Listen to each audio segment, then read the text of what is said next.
Well, welcome back, folks. Today we're going to begin a conversation around the black painted parts of the Honda SL125, and clearly that's what you see in the shot here. These are all the various bits, pieces, and brackets and hardware that I need to repaint in some type of black, and most of these are going to be a high gloss black with the exception of the exhaust system you can see right there. Some of them are going to have to be repaired, minor repair. The exhaust system does have a dent in it here towards the outboard end on the left. I'll deal with that another time. I'm not sure whether I'm going to attempt to pull it out or I'm going to cut out the metal and replace it, weld it in. I don't know yet. The skid plate, or the bash plate you see right there, that is not original to the bike. The bike did not have a bash plate when I got it, so that's part off of eBay. It's in good condition. It's not damaged. It's just dirty and a little surface rust. It needs to be repainted. We've got the air cleaner housing and the toolbox or toolkit container over here. Meter bracket, various hardware here for the ignition switch, frame mount, the rear brake arm or lever right here, rear brake stay, and the foot peg bar right there that I've already taken apart. So again, all going to have to be repainted. Most of it is going to be powder coated because I can do that, and it's easier to powder coat it, especially this time of year as we're going into late autumn. When I'm shooting this video, it's getting quite late in the year. Not that I couldn't do some wet coating outside on certain days, but you're pushing your luck. And besides, I can powder coat, and it gives you a much better quality finish and much more durable anyway. In particular, I want to talk about the seat over here. Again, that's the original seat in the seat pan. And we're going to, in a moment, I'm going to bring that up, put it up on the workbench, and we're going to take that apart. I suspect that seat pan is going to have to be replaced. I have a feeling the edges are around the outside edge there where the vinyl wrapped up over is corroded to the extent that extensive repair would be necessary. I've done some quick checking on eBay, and decent used seats are available for this bike. The SL100 and SL125, the early years, 71 through about 73 or so, shared the same seat pan, so they are out there. And they're not too expensive. So rather than spending the better part of a day probably patching in sheet metal, welding, grinding, going through all that, could be done. And I would do that if a seat pan was not available. And in this case, they are, so I'm probably going to end up replacing that. But before we make that call, let's get that up on the bench, and we'll take it apart and take a look at the pan and the condition. Now over at the bench, taking a little closer look at the seat. This is pretty typical for a bike of this age and general condition. You can see the cover is very brittle. I think you can still get, or can get, reproduction seat covers. In fact, you can buy entire seats out of Asia, Thailand, I think in particular. There's a couple of guys that sell complete seats with a pan. Not sure about the quality, but they are available. But certainly the covers are no longer in use, and the foam itself is probably also compromised enough that if I can get replacement foam, or I can certainly make my own pad. But most important, what I want to talk about was the seat pan. And again, this is a pretty common condition, I would say, for this vintage motorcycle. It's been exposed to weather. Rubber pads right here that are no longer rubber, they're hard as rocks. Got two of them right here. There's supposed to be another standoff here that matches this one. The surface rust on the pan doesn't bother me. I can strip that right down. Even if there was minor pitting, that's not a problem either. What is a problem if you have structural damage, and there does appear to be some right here. See if I can get this up for you a little closer. Close enough that I want to see if I can peel that back a little bit. There you go. You can see there's a little rust right here along this edge of the pan where moisture is probably laid down in here when the seat was mounted on the bike. But what I'm going to do is go around and gently remove this cover and see what's really underneath. Now these covers, this is very typically mounted, and I think you can see right there my fingers pointing to these little metal triangles or tabs that are punched out of the seat pan itself here. I think there's one there, all the way around. You need to be real careful when you gently lift those up so you can slip the seat pan out from underneath it. If you overwork those back and forth, you get too aggressive, especially on an aged pan that obviously has some deterioration. You can easily break these off. Now that's not catastrophic if that happens. There's usually ways to overcome that and work around that problem. In fact, it's quite common that you might lose a couple of these little metal tabs as you are working with the seat. But I'm going to go ahead off camera and I'm going to just gently remove or bend these tabs up and remove the seat cover and the foam, and we'll come back and look at the pad. Well, you can see the seat cover itself. It's of no further value to us. It's completely non-salvageable. Here's the edge trim that goes around the edge of the pan. And then here's the seat foam itself. Now when you remove foam, my recommendation is to be as judicious with it as you can and try to preserve it.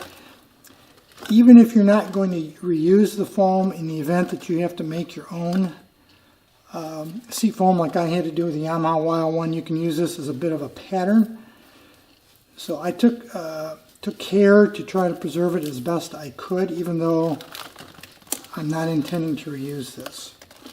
The top of it here is actually still quite pliable and soft, but you get to the bottom and around the edges, it's very brittle and is really not, I don't think it's reusable. So one way or the other I got to come up with an alternative to replace the foam and the cover.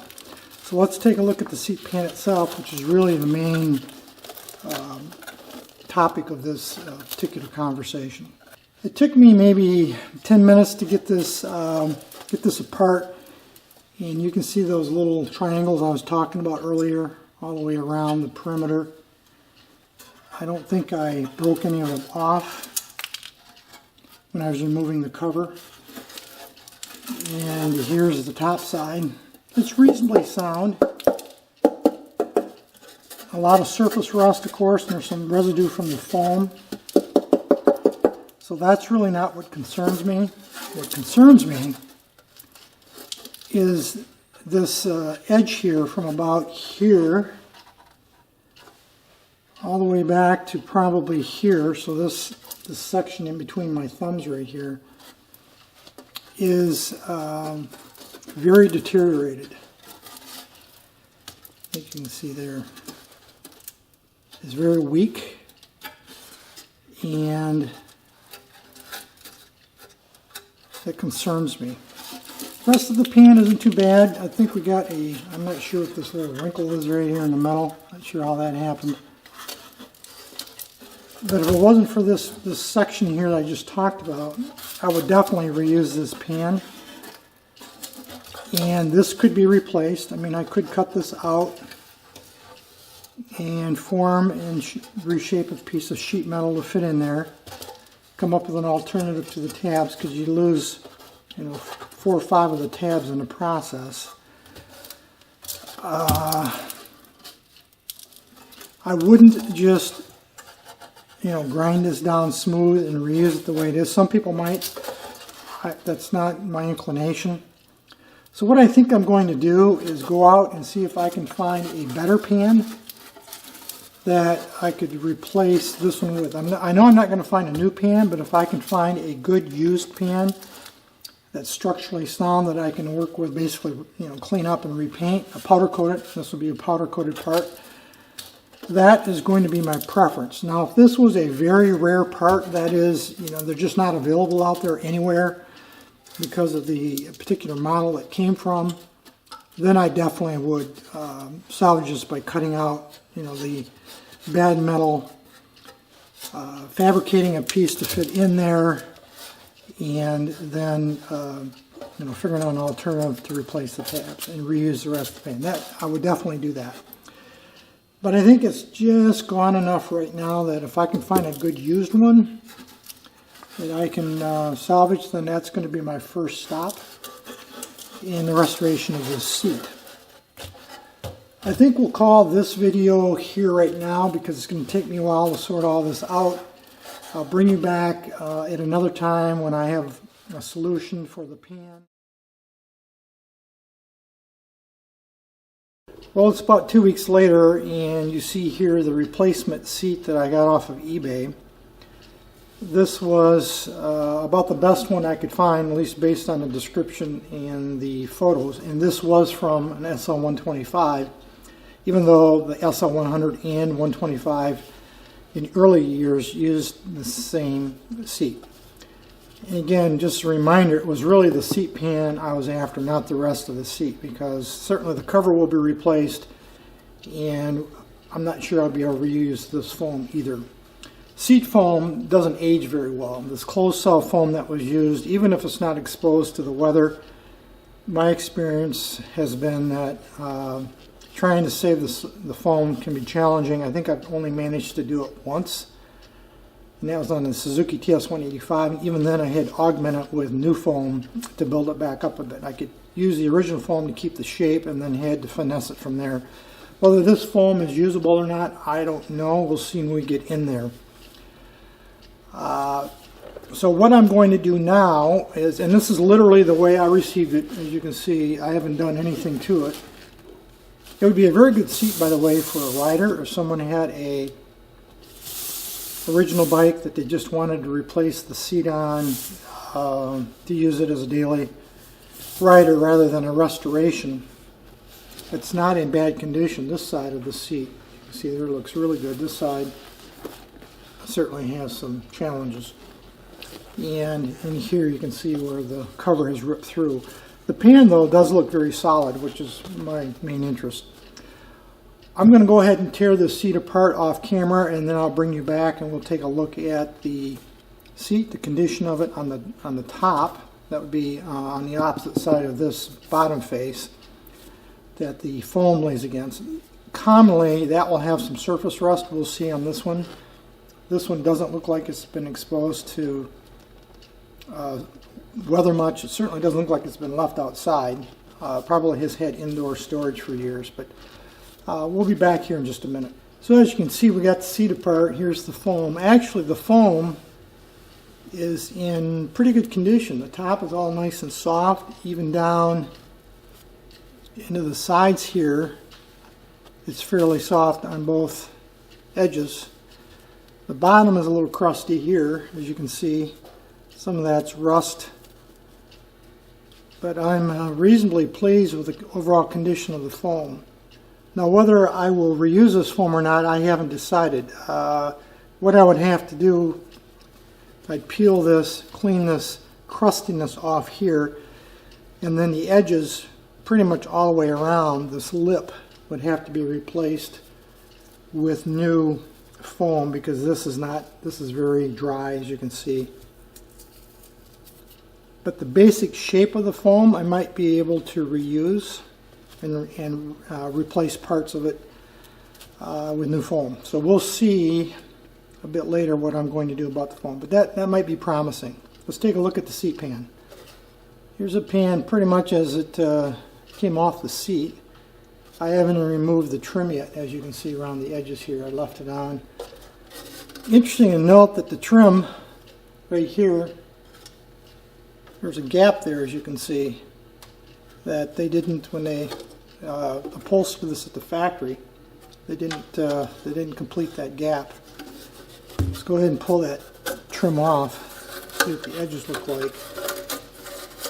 Because that's really what was the problem on the original pan. was the edges were gone.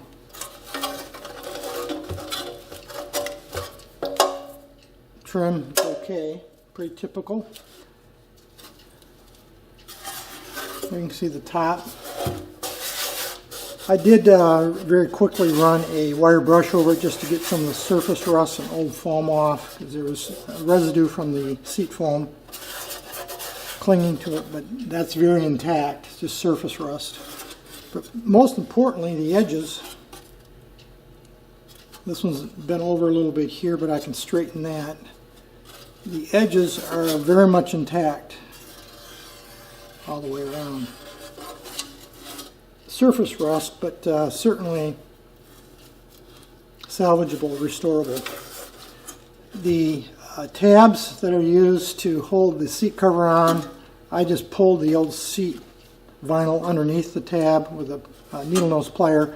I have not attempted to bend these out at this point, but they all seem to be there. I don't seem to be missing any of them.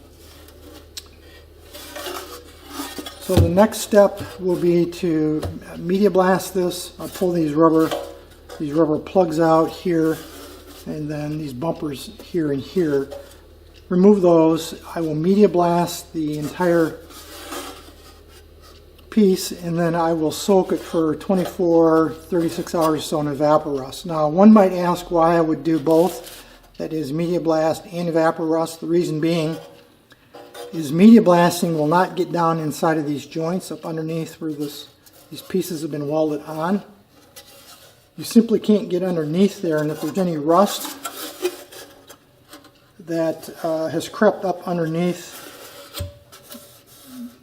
parts of this assembly, you can't get it with media blasting. So by media blasting it first and then hitting it with evaporust, evaporust will seep up into any of those cracks that I talked about and neutralize the rust. Then I will dry it and then media blast it again, wash it in acetone, and then it'll be ready for powder coat. And speaking of powder coating, I have not started powder coating the rest of the black parts that I talked about earlier. I was waiting for the seat pan because I wanted to do everything all at one time. I didn't want to set up, take down, clean up, because it's kind of a messy process and it consumes a fair amount of space in my shop. So I want to go through that process one time, so I was waiting for the pan. I think I'm going to call this video now at this point. I will very likely bring you back after I've got all the black painted parts complete, including the seat pan. We'll take a look at how everything turned out at that point. In the meantime, any issues, questions, thoughts, feel free to drop me a note. Otherwise, as usual, thanks for watching.